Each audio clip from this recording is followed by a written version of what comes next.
go to the lobby to get ourselves a treat. Delicious things to eat.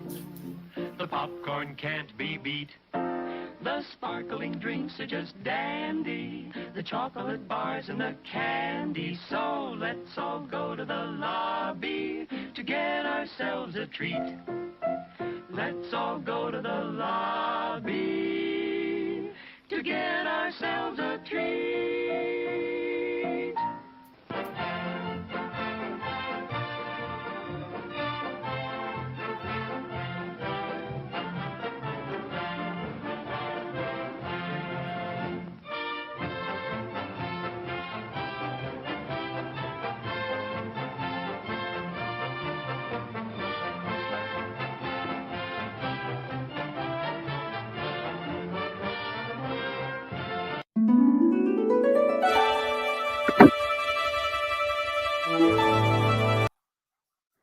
Hi, oh my gosh, that was fast.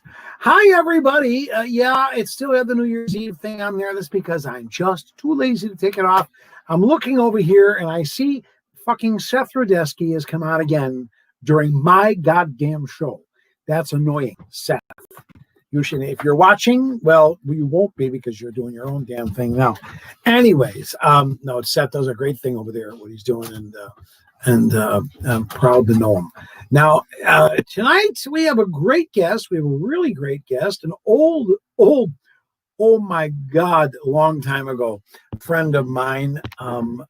True, I am an award-winning actress. Yeah. Now, for those of you who do not know Jack LaDue, she is actually an award-winning actress right here in Orlando, Florida, having won a well-deserved award for Sasha, Sonia, Masha, and the rest of the gang in the hot tub. Was a great show that I actually saw.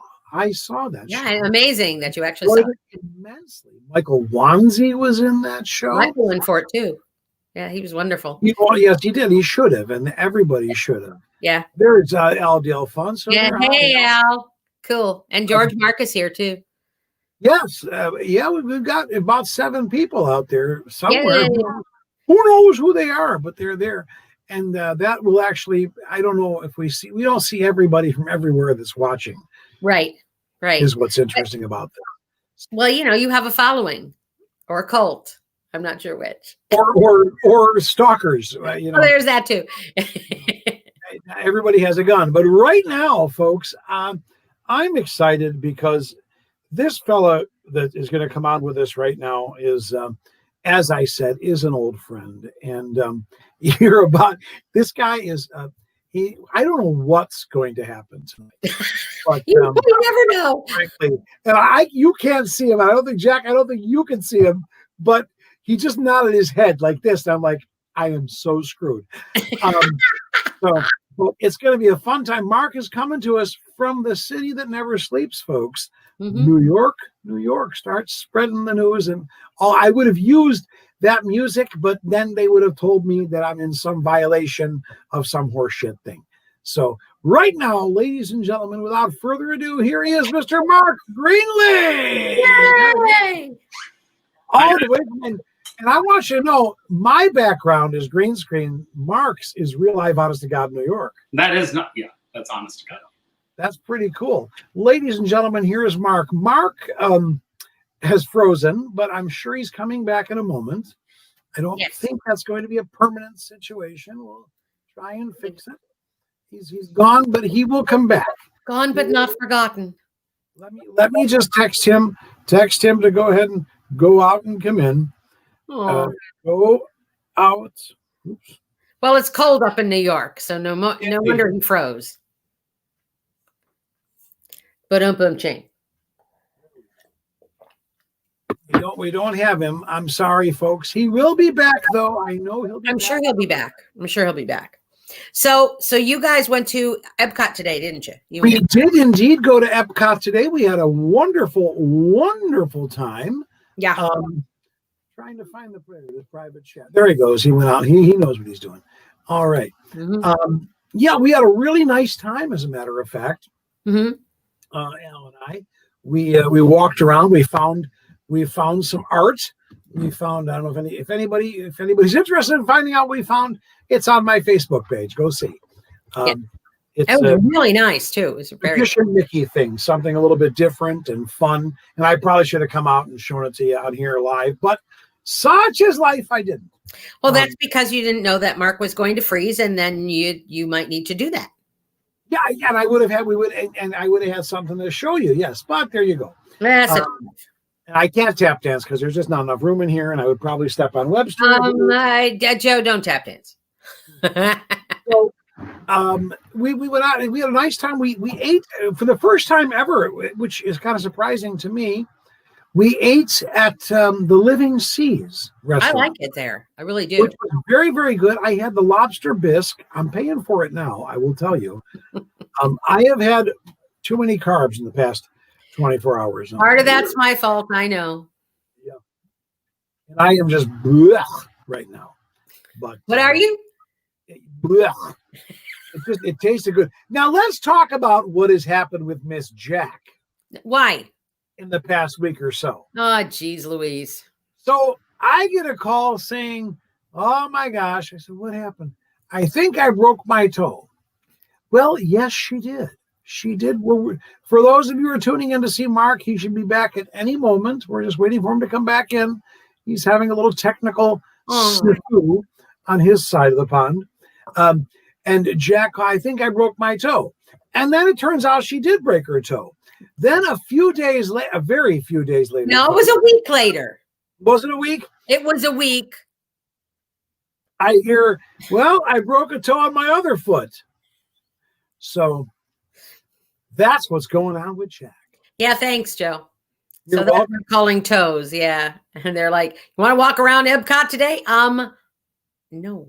Would have entertained the hell out of us. I'm sure it would have. Yes, no, thank you. No, it was just furniture. It was just, you get up, you're tired, you're not paying attention, smash right into the furniture. Yeah. I'm assuming Mark I missed you guys too. Al said I was missed. That was sweet of him. is resetting his Mark? his thing. Well, not his thing, because, and if you knew Mark, you'd believe me, you know. Let's not even go down that road. Oh, we'll get there. I figured, but not right now. Wait till he comes on to defend himself. But please, I see there's a bunch of you here. I don't know who y'all are. If you want to tell me, that would be great. Say hello in the chat room. Tell me who you are. Tell us who's here. So when we get back with Mark, we can tell him who's here as well. I see Paul Moore. I see Paul Moore. Paul is here. Paul talked, actually. Anybody who talked, you can tell. But apparently we cannot. I guess there's no way of knowing who's actually in the room. I thought there was, but apparently there's not. Not unless they tell us. Some people might like to remain anonymous. Actually, if I did this, maybe, but I got to mute it. How do I mute that? I have no idea how to mute that. Technology. Thy name is Joe. Well, I'm not going to worry about it. Nah. If people want to talk, they can talk, and if they don't, oh, here he comes. Here he comes. Yep. Here he comes. I knew we'd fill the time. It's not a problem. I see his name there, but I can't bring him in because it's all we got is that. There he is. Yay! Hey, he got you back. Unbelievable. If you could center yourself up a little bit again, Mark, I'll try. It's a nice looking shoulder, I got to tell you. No. Other way. No. There you go. There you go. Almost. There. Almost. No. And then you moved out again. You lean back and it all screws up. There you go. Okay. Perfect. Don't move. Hi.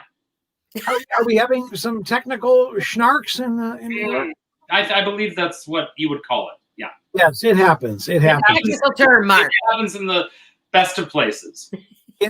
Indeed. So tell me now. What? My God, Mark and I go way back to a place called Rubens Backstage, and maybe further than that, actually. Fantasy Island. Oh my God, you're right. You were the sheriff. I was the sheriff, and you were he was one of the boys. Cowboys. How many were there? There were two of you, right? The dance? Three guys. Three guys and three There girls. was myself, Anthony Maida. Oh my God. And Jimmy Walker. And then Jimmy left, and then Richie Waits came in. Yep. And then I want to say Anthony left to go to Eastman for school. That's true. That's true. And then we got a guy named Steve Hadley, something like that, who lives in LA now. Headley sounds familiar. That sounds familiar. That my God, that was a million years ago. Yeah, I was the marshal in the Wild West show. I actually did a stunt show, folks. Oh my God. And I didn't do a lot of stunts. I shot the gun a lot. And then Mark was in the Golden Nugget was called up there, Golden right? Nugget Review. And That's there was 3 girls and 3 guys, and the guys sang a song, and the girls sang a song, and we did like a little, quartet thing or whatever, sextet, and then did dancing, and they did that kind of stuff, and it was, I don't know, maybe a 15, 20-minute show because, kids have the attention span of a gnat. True. So that was that. And that was in Grand Island, New York. Mm-hmm. Yeah. Yeah. The theme park, they had a Western town in the middle of it, a fantasy theme park, I guess. Yes. Yeah. And it was been around. I don't know if it's still there. I think it was. If I get updates on stuff like this every now and again, I believe it's been sold and closed. Oh, which is kind of a shame. It was really good memories. I mean, I remember going there when I was just a small kid, and my mother would take us there, once a summer. Ooh, big trip, and we would go there and have fun. And I always said, they would have the shows back then too. And I was like, I want to do that. I was exactly the same thing. But, I went a little further and wound up at the Diamond Horseshoe. Yes. In Walt Disney World, which was... you upgraded. I did. In a big way, let me tell you. Sorry. I can remember the girls singing, "We're quick on the trigger with targets not much bigger than a..." Yeah. Oh my God. It was something, Jack. The guys, Oh my. guys sang Standing on the Corner from Yes, you did. In 3-part harmony. And I saw it when I first came down. I saw it when I first came to when I first came down here. You saw the Diamond Horseshoe. Yeah, the Diamond Horseshoe. I'm talking about Fantasy Island. Not to be confused with the Golden Nugget at Fantasy Island. Yeah, don't get me that. I'm sure the Horseshoe down in Disney World is much, much better. But I'm pretty sure there was I'm not sure, and maybe you guys know, I don't know, theme parky things. But when I was in college, before the Ice Age, at Cedar Point, they have something similar to that. Yes, of course. Yeah, and we crashed it once. We acting. Mm-hmm. Right. We crashed it once and performed on stage there. It was a lot of fun, and then they threw us out. But that's another story for another time. Okay. Oh, now, Mark. Yeah, that's on my mug. Now we also did Forum together. Mark played Milos Gloriosus. Yes, that was marvelous. Did we do Annie together? I'm sorry. Did we do Annie? Oh yeah, we did. Yeah, with Tony Kalowski and at what was it? The church thing. The summer musical. Oh, that was I was with Mary Kate over at the Lancaster Opera House. Yeah, I didn't do Annie there. I did Annie. We did Gypsy up in Art Park. Yeah. That I think was the first show I met you. I think it was Gypsy. That might have been. And then from then on, we were a horrible pair of people. Oh, dreadful. Dangerous to be around. The damage that we did. I still owe so many people amends. Carnage. But then you left for New York and you did some cool stuff. You were up in Boot Bay Harbor, Maine for at least. I did a bunch of summer stock way back in the 1800s. And it was great. I got up to Maine by horse and buggy. It was lovely. No, I did a lot of summer stock there. I did summer stock in New England mainly, Virginia. And then all that was between, coming back home, finishing school, another semester going back and forth. And then I finished school at Buff State. And then I ran out of Buffalo as quickly as I could. I think I graduated and I was out within a month. You know, I believe you're right, if I recall correctly. Out of there like you would not believe. Mm-mm. I think it was just after Pippin. Actually, I think it was just after Pippin for both of us. We both it could have been, yeah. I mean, I left in late February, I think, of 88. 88 of February of 88. Oh, pretty close, yeah. I just went to warmer and you went to colder, I guess. I don't know. Well, I went to Lancaster, Pennsylvania for about a year. I did Lancaster. I did the Dutch Apple Dinner Theater down there and did a bunch of shows, lots of shows. Stayed too long at the fair, as I say. You know, that's interesting that you would say that, because I think that happens to a lot of people in our industry. They will get very comfortable and somewhat complacent. Yeah. And then comes the dawn, and you know. And then all of a sudden you wake up and it's 5 years later, and you're like, what? Or I came down here for a 2-show contract. How did I not? That 2 shows ran a long time. They sure do. They can. Now you also the next. I mean, you were off. We were. I think we were off both of our radar. Well, no, I saw you in New York a few times. A few times in the intervening years, right? But we were kind of off each other's radar for a while. Then we came back on when you started doing stings with the Gilbert and Sullivan company. Correct. Wow. I was part of the New York Gilbert and Sullivan Players by Al Bergeret. He co-founded that many, many years ago. A brilliant artist. And he put that all together. And I did shows here in New York, off-Broadway contract, and it was great. It started out as, just a dancer. And then I got a few roles here and there. Mm-hmm. And, then went on tour with them. And they would tour the bus and truck, old-fashioned bus and truck, caravan, one night in Sarasota, one night in Tampa, one night in Orlando, one night in, unpack the luggage. No, you were never that freaking close to Orlando. You were always at least an hour's drive away. No, but they would. What was the name? Clearwater, maybe. I think we saw the first show that we saw was Clearwater, and I believe it was Mikado. Yeah, they did a lot of traveling with Mikado because that's one of the most popular Gilbert and Sullivans, and then Penzance, and then Pinafore. That was the traveling. That was the tour thing. So Penzance was the second one. Yep. And Chris and I always kidnapped Mark for a couple of days while he was down, or rescued him. We're not sure what it was. It was probably both. Kidnapped, rescue.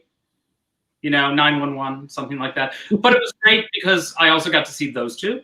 And then I also, some of my team, some of the players also came along because they were gracious enough, Joe and Chris, to get us passes to Disney World. Mm-hmm. And what was it, MGM lot or something like that? At that time, yeah. Yeah, at that time. And we would just hang out there and went around and had fun. And, the kids on the tour loved it. It was great. We had a great time. We always had a barbecue out in the back, and we cooked amazing stuff. Oh God, we had good food. God, we always had good food. Yes. Always. And while some of this cast, the male cast of the show, stayed at various local establishments that are no longer. Parliament House is gone now, Yeah, it's gone. Been knocked down. I heard about that. I never stayed there, but I heard that some people did like to frequent that establishment. Yes, indeed. And it finally, I'm not sure if they knocked it down or someone, and it fell down. I think it was a combination of both, actually. They very well have done. Had Wolf come along and blow it away. Yeah. It was a mess. So now, and then of course you did all that, and then all of a sudden I'm hearing you're doing something really that's not acting at all anymore. Mm-hmm. No, probably about my last show in New York was in 2003. Did a little off-Broadway play, and I just did it because I wanted to do a play. I wanted to see if I could still do acting, not just music. Still try to do that. You know what I mean? And it didn't matter. I wasn't trying to, I didn't need another agent. You just wanted to get on stage. I just wanted to do the work. Yeah. That's all that was. I just wanted to do the work. I didn't care if anyone came to see it. I didn't care if there was an audience that night, and some nights there weren't. Been there. You're like, yeah, 3 And people. it's the stage manager that's Yeah, there's more people on the stage than there are in the audience. Yes, yes, and a one-man show. So there you go. No, I'm kidding. I wasn't. So yeah, that was my last onstage performance in New York, and then life happened. You know, I was in a relationship. You know, we were performing, and we, you know, getting married, et cetera, whatever. And you know, you had to pay the rent. You got to work. Yeah. And in New York, you got to do whatever you got to do to pay the rent. here too. Actually, here too. Yeah. So there were a lot of little side gigs here and there, lots of waiting tables, and then I went, and from the waiting tables, which is acting, you're acting like you care about what they're eating. Exactly. You're acting like you care what they're, you know, oh, please tell me more about that child. It sounds delightful. Please tip heavily. And then, yeah, exactly. Hold on. Then they asked me to be a restaurant manager, and that was good until it wasn't. And that lifestyle is really, really hard. Yes, it is. Really hard, especially up here. That's a grind.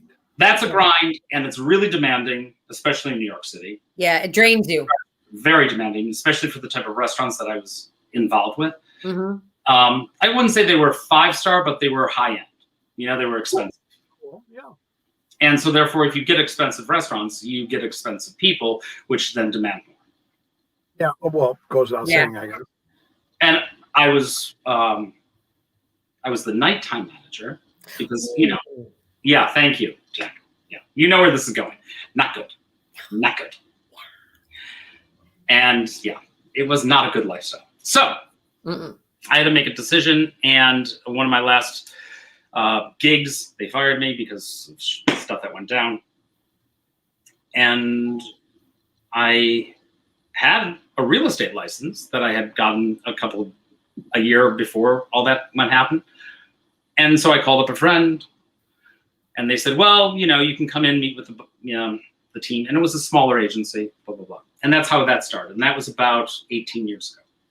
And then from there, yeah, it goes fast. It really, really, really does. But you've done very well for yourself.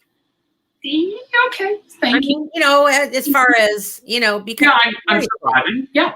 We're looking at the view right now. It's a pretty good view. Yeah, that's 8th Avenue and 55th Street-ish. Not a bad place to be. Right near Studio 54. In fact, my window, you can see Studio 54 entrance.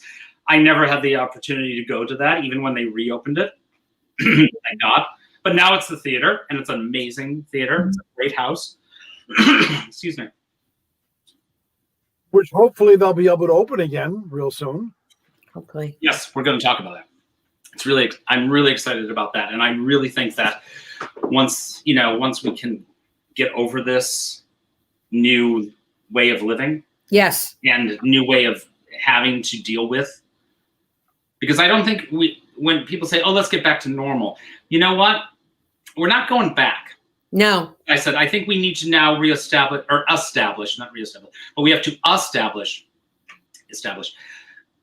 our new. How that can work for all of us, the comfortability of that. And I think from what we've learned in this past year, almost a year, I think it's really beneficial that we've all had a timeout.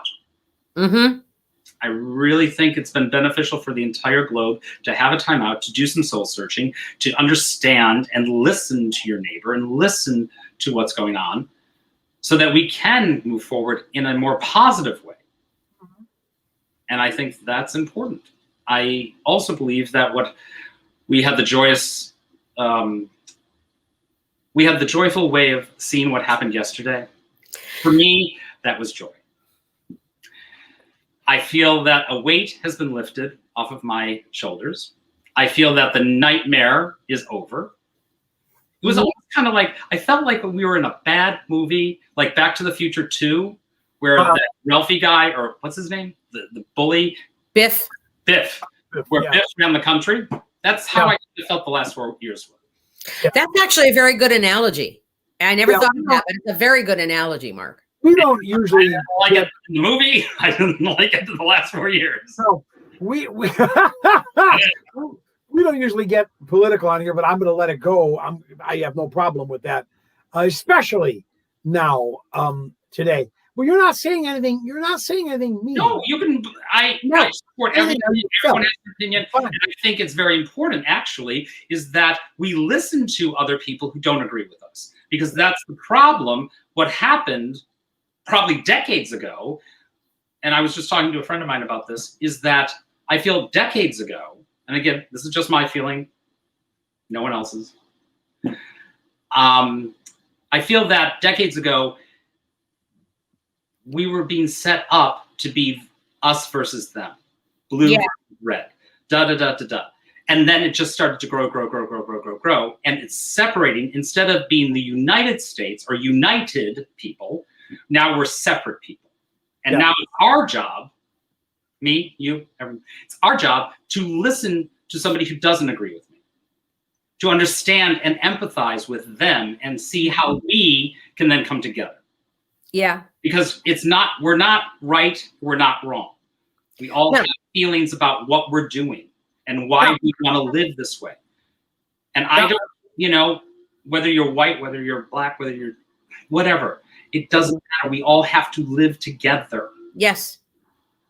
And I'm not trying to be, I'm not political on this. This is not, I just feel so joyful that we have this opportunity that we can do this. And this is an amazing opportunity to turn a corner. We're literally turning a corner. And don't mess this up, guys.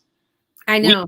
We let it go, and I think that's why it's separated so much, is because we, as they call us, the liberal elite, or whatever you want to call us, the blues. I'm not elite. I just work really hard, and I want to provide for myself and my family. That's it. Yeah. Yeah. What we did was we didn't listen. No. To the middle of the country. We didn't listen to our brothers and sisters. We thought we poo-pooed them away, and they felt neglected. And when you feel neglected, you're going to take it out. Yeah. And people are afraid. People are afraid of change. When you act out on fear, that's where you get all this. Exactly. That's what happened 2 weeks ago. That's where you get that's why these factions are hitting. And I try to explain to somebody, I don't recall such a division in our country when I was a child. I don't recall it. In the 70s, late 70s, 80s, I don't recall people going, oh, are you a blue or are you red? Are you this or are you that? But are you on this team or you're on that team? I remember, especially like when Carter was voted in 1976. I think I was in 7th grade, maybe. Such a baby. I think I was. I don't know. I think it was in 7th grade. And that was my first real political election, presidential election, that I was conscious of. Exactly what you were aware of. Yeah. That I was aware of, and that I understood who those people were, and I understood what that person's policy was as compared to this person, that person's policy. And the debate, but it was debate. It wasn't, name calling. It wasn't this. It was debating on an issue. Right. And when you debate on the issue, but then you still come together, and that's why you can then work bipartisan. When you start pointing fingers and name calling and doing all that, that's not going to work. Anyway, I think we've got a guy there that is going to do that. I really do. Yeah. But it's not just one guy. No, but it looks like it's looking like there's that may help. Yeah, I think there's honestly, I just listening, and NPR is like my go-to. But listening and hearing interviews on both sides of the line, if you will. Yes. And a lot of people are saying the same thing. It's time to stop the name calling. It's time to give the guy a chance, sit down and break bread and talk and let's see what we can do together. Right. Put down the pitchforks and the torches. Yeah. Put it down. Take a breather. And we all are citizens of this country. You know what's interesting that you're just saying this, and because I'm going to bring this around. Okay. Just because it happened in my head, and I am a blonde, and we must do these things. Is that's happening in theater too? Yes. And that's why we have to. We're learning new way. I knew you were going there. See already. But we're learning new ways of doing things to reach actually more people, safer ways of doing things, and more diverse ways of doing things. Correct. And we've needed to do that for a very, very long time. Millennium. Yeah, right? Millennium. From millennium. Yeah. Yeah. We needed to. That's all well and good, but my opinion is, if you couldn't act to begin with, just because you're black, red, pink, or purple does not make you be able to act now. I'm sorry. No, that's not the point. That's understood completely. Yeah, much of what I'm seeing, much of the complaints, the skill, you have to have the talent. Thank you. And a lot of the complainers that I'm seeing, okay, give no business complaining about not getting cast. They shouldn't have ever been cast to begin with. In all reality. But I'll be honest with you on the other side of that, Joe. Because I'm right in the middle. I understand what you're saying, but true. You are right in the middle. I know, often. Anyway, no. Anyway, but I am also seeing, but I have also seen and been party to the opposite, where people were, as you said, people were cast to be diverse, not because they had the talent.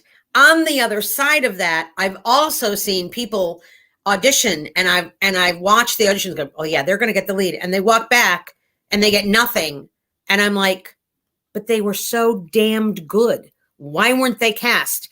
And it was not something it wasn't like a particular writer said, oh, it has to be all this or it has to be all that. It wasn't that at all. It was very wide open.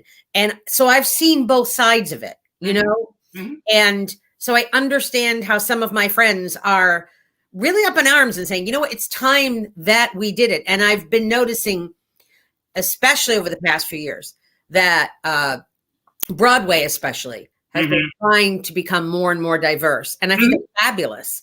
And just celebrate different traditions and different ethnicities. I think that's how you say it. Sometimes it doesn't work. We have a little. Everything I do know on the other side of it, it has to be fair all the way around. Joe? I agree. Right. And I agree with you, Jack and Joe, absolutely. And I think that's an important thing that we're learning right now is because we've had to readjust. We've had to reset the button. We've had to readjust.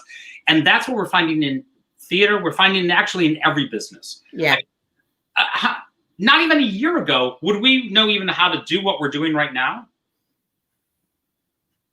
Well, you're right. I mean, in fact, today, believe it or not, is the day that the first coronavirus case in the States was revealed.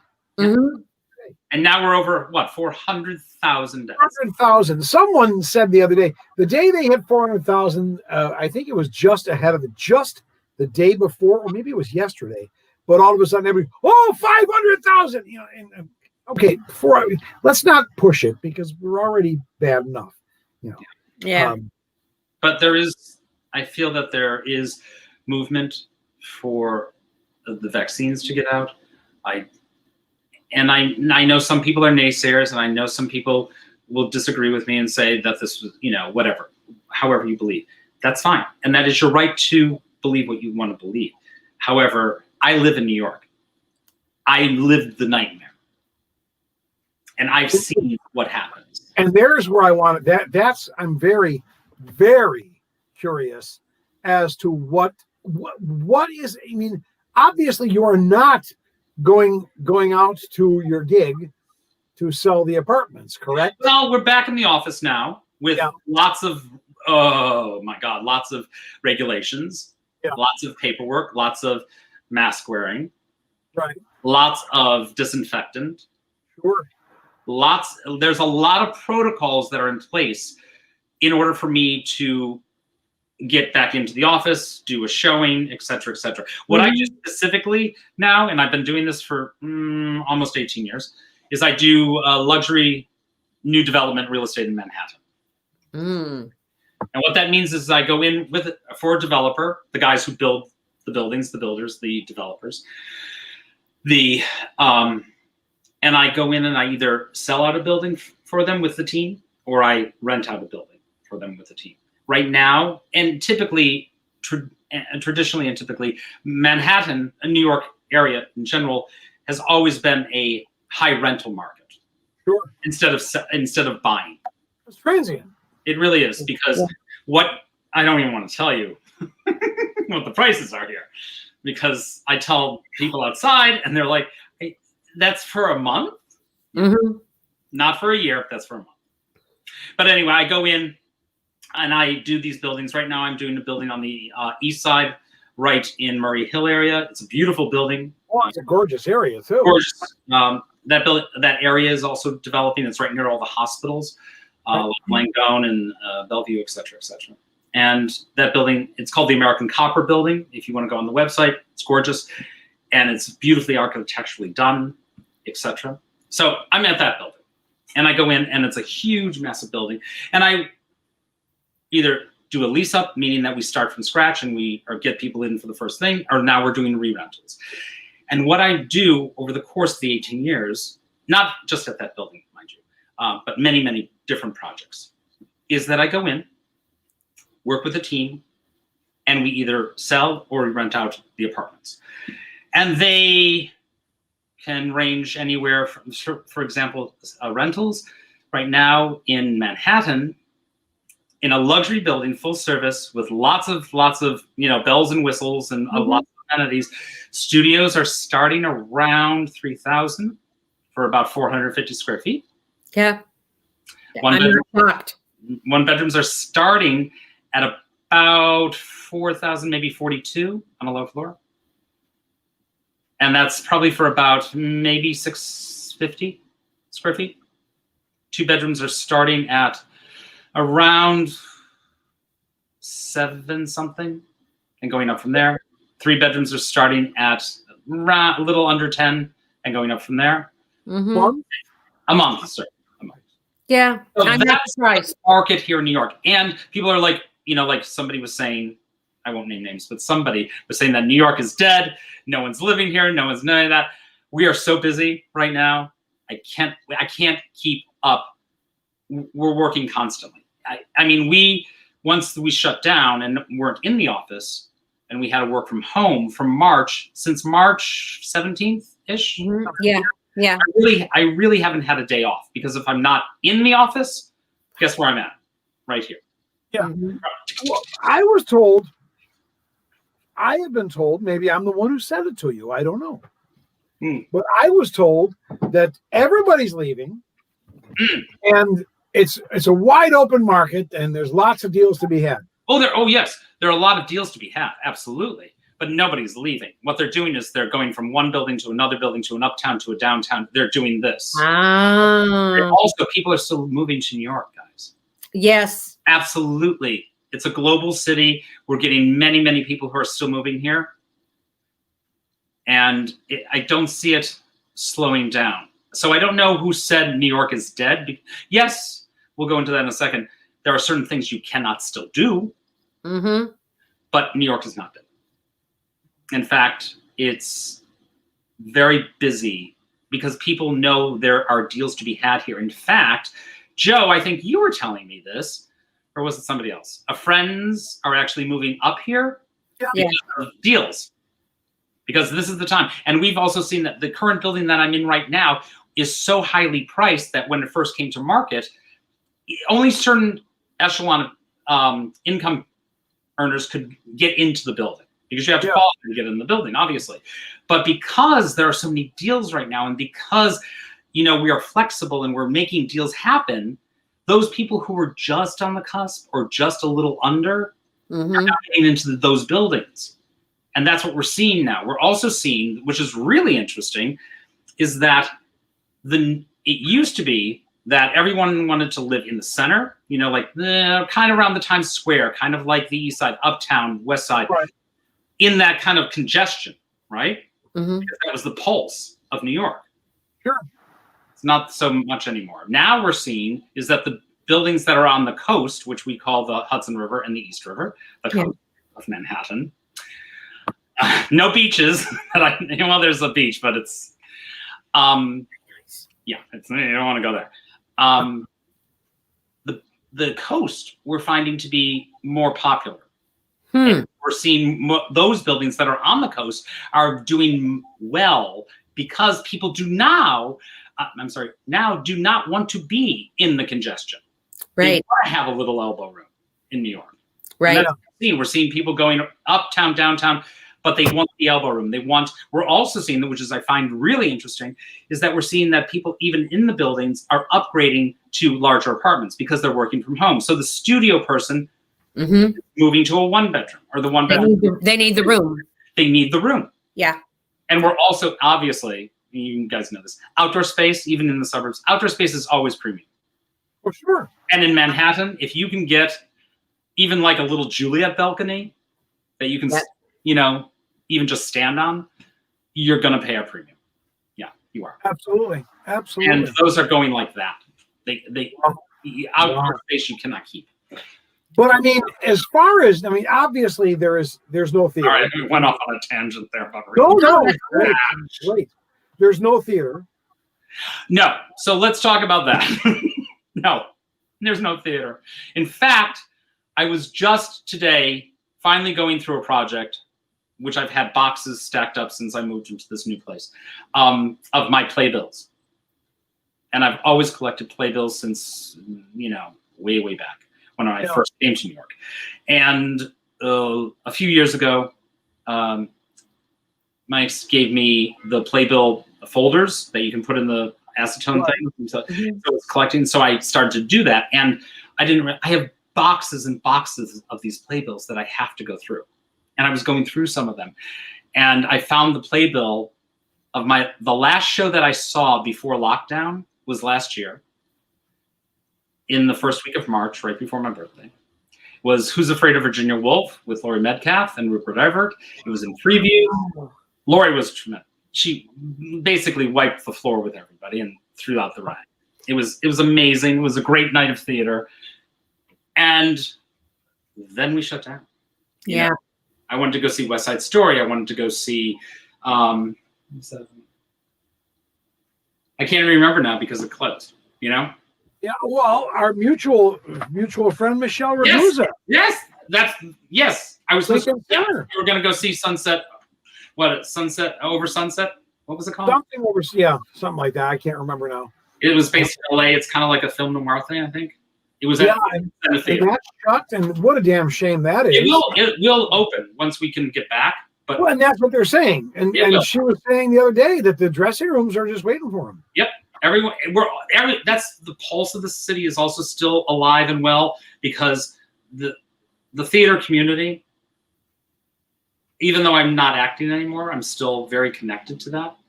I have friends in it, like Michelle, like Mary Lou. So I do hear and I do listen and I see it on, our social media. Everyone's sharing.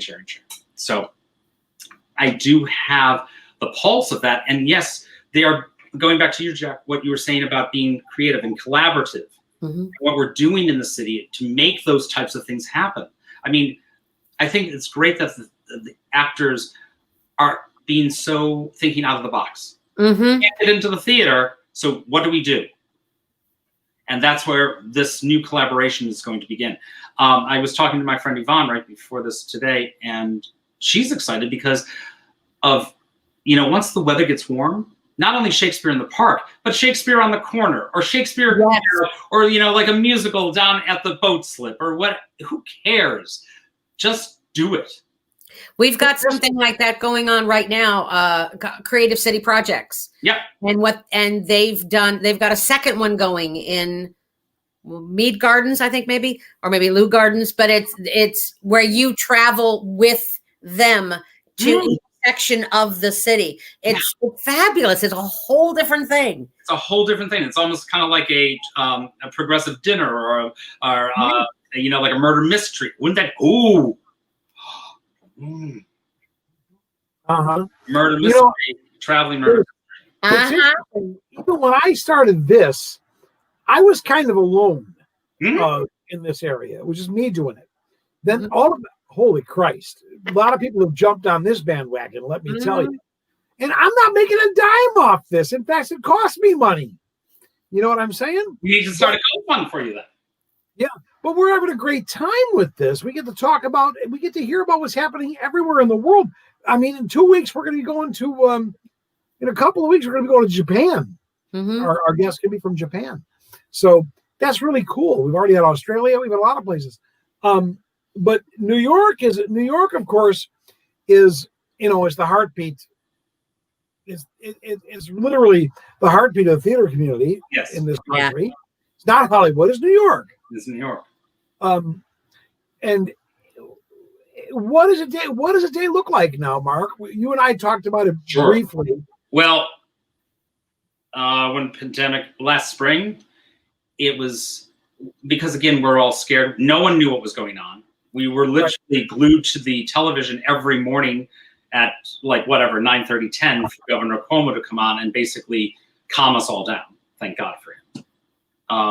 I know some people don't like him. I actually do. And it was really scary. And then I live on, you know, like I said, on 8th Avenue and 54th Street. And this town, 8th Avenue is an artery of this town. Cabs and go up and down it. I'm sorry, up it. You can't go down. Wrong way. It goes up all the time. And during the pandemic, and right now even, there are no cars on the street still. Yeah. There are still no cars on the street. And during the pandemic, when it was really at its worst, almost, I would say every 5 to 10 minutes, 8th Avenue was used as an express lane for the ambulances. Because Mount Sinai West is over here, right on 50. So it's just boom, boom. And you become so used to it after a while. Now, going back to the theater, not to be depressing, but going back to the theater, everything's closed down. And see, the thing that people were doing is they were doing, for example, Sarah Jessica and Matthew were doing a check. They literally were about to open. Company was about to open. They were actually opening on the night that we all shut down. Everything was ready to go. We didn't think that this would, and then they were said, this is what I think took us from, you know, behind, if you will. It really took the wind out of all our sails and really scared, I think, everybody in the spring, is because we thought, okay, well, everyone will get a handle on this. It'll be like maybe 2, 3, 4 weeks. So let's just live with it, right? Yeah. And then, you know, obviously the authorities, they couldn't tell you the truth, because can you imagine if they actually said, oh, by the way, you're going to be stuck in your house for at least the next 6 months? If they said that out loud, total panic, and the hysteria. So they had to keep going, which is understandable. They had to say, well, give it 2 weeks, we'll reassess. And that's what happened. And it really played a number on all of us, the whole world. It's not just us, but New Yorkers, because I'm living it. It really played a number on our psyche, or our mental state. And everyone on this planet has gone through a trauma. Absolutely. Everyone. Absolutely. So everyone who says, yeah, it's fine. Okay. No, it's not. It's not. Everyone's a little cuckoo. Yeah.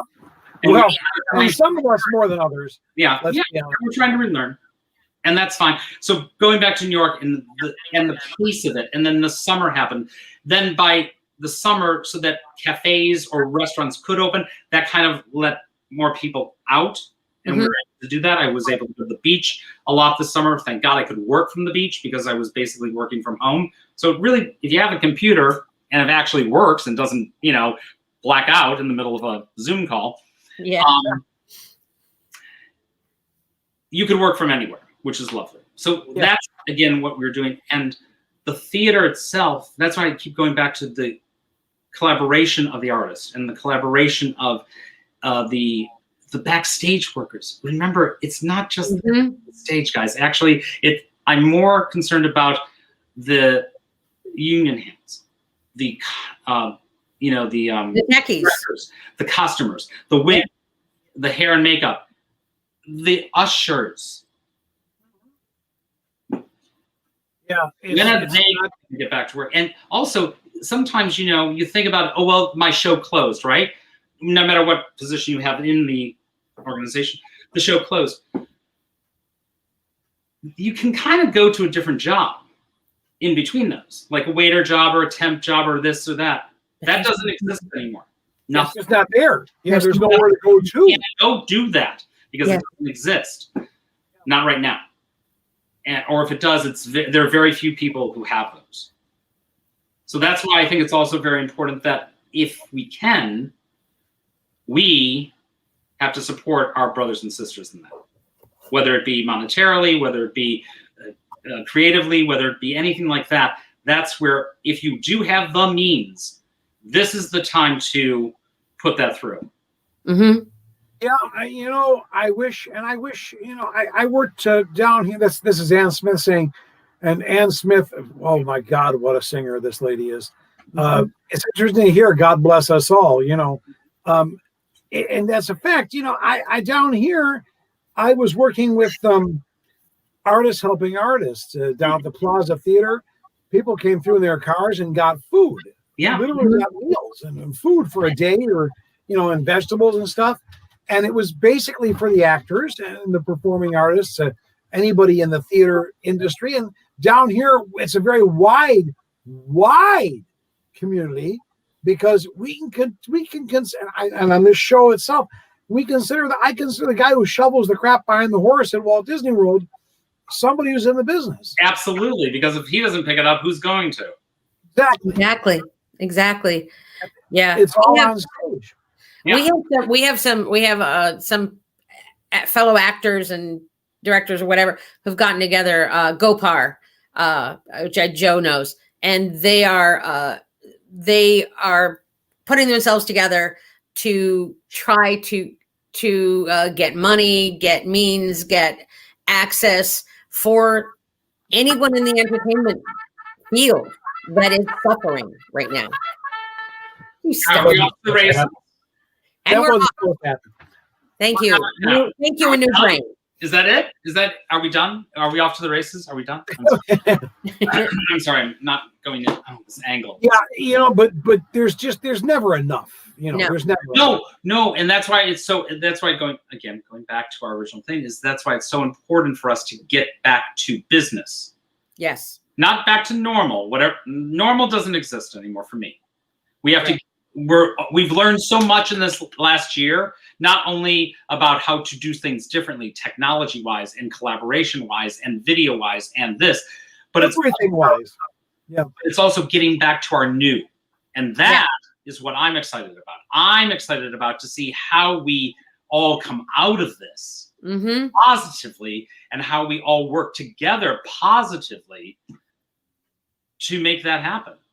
Something that I just was part of down here, and I'm sure there's lots of things like that up there, or going to be when the weather. We had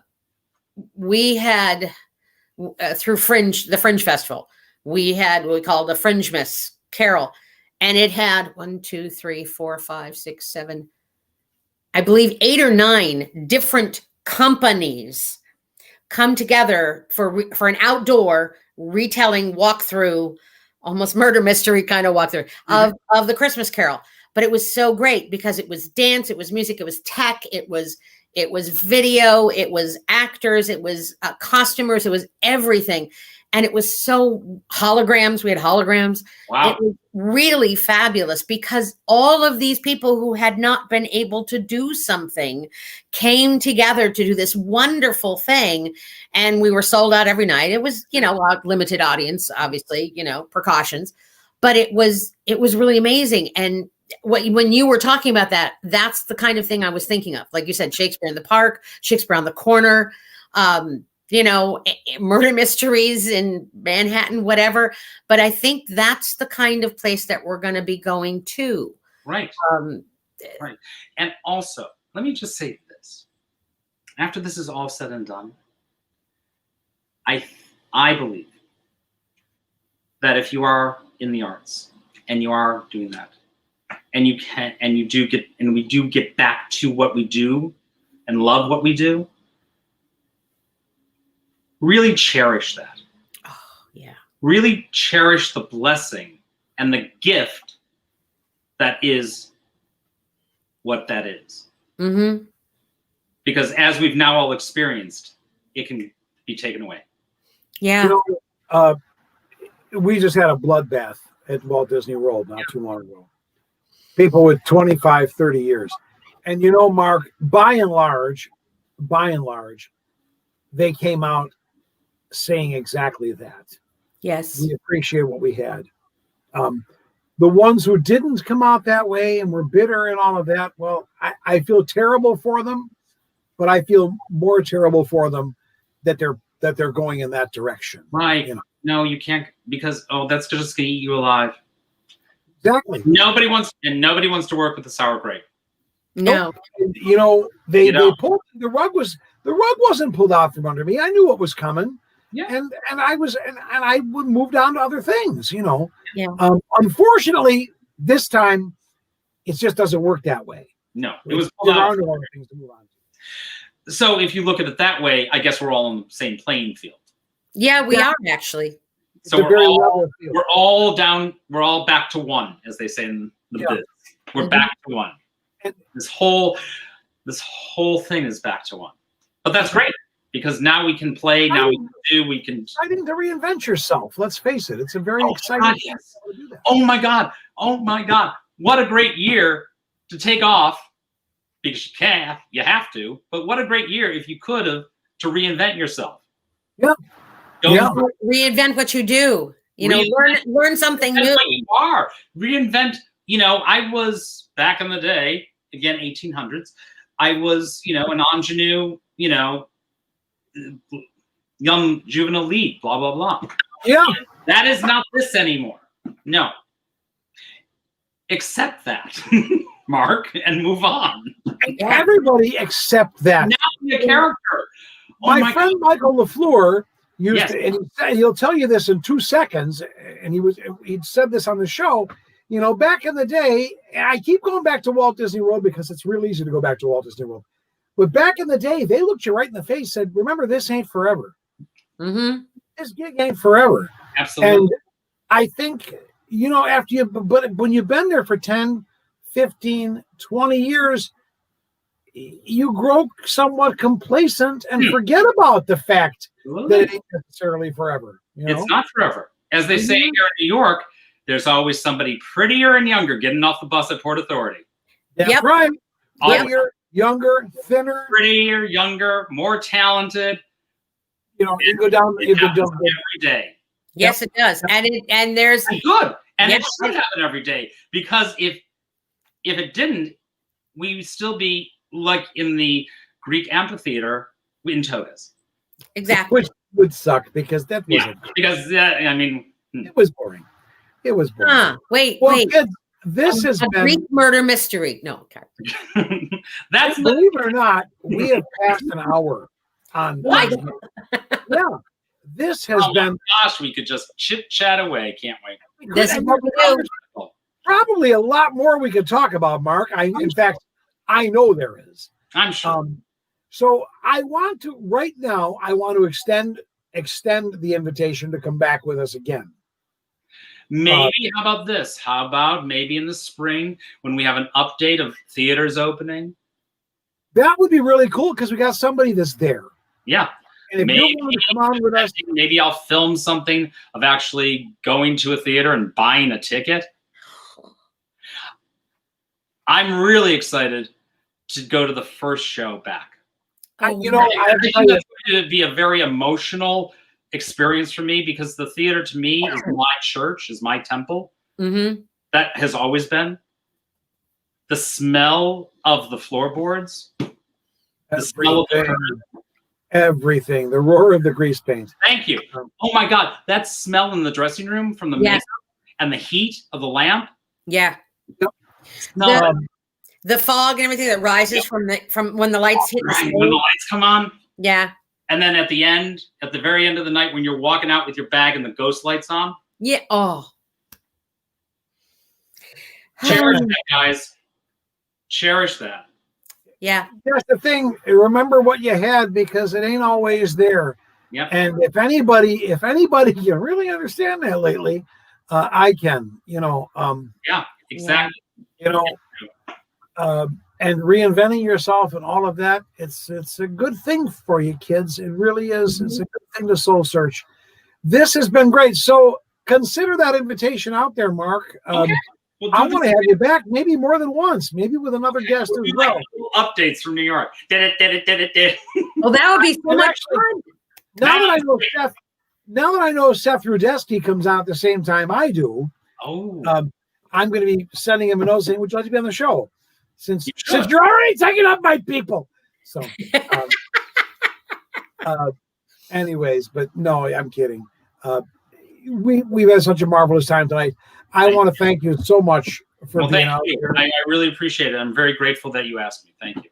It's a blast, and I know there's more. And folks, there's more to come with Mark Greenley. Let's hear it for him. Thank you very much, my friend. Thank you. Take care of yourself, okay? Yes, go sell some expensive apartments. All right? Okay. Sounds good. Take care. Bye, buddy. Bye, Mark. Bye, everybody. Thank you so much. You bet. Wow, that was fun. I really enjoyed it. Fun. And really, really interesting. Really interesting. Yeah, and there was much more that I know he could have probably said, about what's going on there at this time. Yeah. So that was a joy. Jack, as always, it is a joy to have you with me. You already know how I feel about you. Yeah. But you know that you are truly one of my favorite people. That's my pet cow out there saying how much they love you. Yes, I'm answering you. But it has been a joy, of course, as always. Take care of yourself. I will see you hopefully soon. Be good. Dear. Love you. Bye-bye. And finally, it's me again. Next week, folks, I have to tell you, next week, what a great show. We got this fella right here, Mr. Lee Andrews. He's going to come in and clown around with us a little bit. What a great guy, dear friend. A dear friend who I've not yet met, but felt like I've known for 150 years. He's a clown out there. He does fairs and all that kind of stuff, does really great stuff. Don't miss him. 8 o'clock next week, Thursday, a week from tonight. There he is with his lovely wife and his adorable child. And there he is. Well, there's a guy that looks a lot like him anyways. My friend Lee Andrews as Santa. But right now, folks, we've had Mark Greenley right there, my buddy Mark Greenley. And we were very lucky to have him with us, I think. And I'm so pleased to have had him here. And I look forward to it in the future. Ladies and gentlemen, thank you very much for being with us. As I always say at the end of the day, work at the positive, folks. Work on the positive, because you know what? Being pissed off ain't going to get you nowhere. It's just not. And bottom line, when you get out there, you look for the helpers, okay? Because you know they're out there. They're helping. And when you find them, you join them, okay?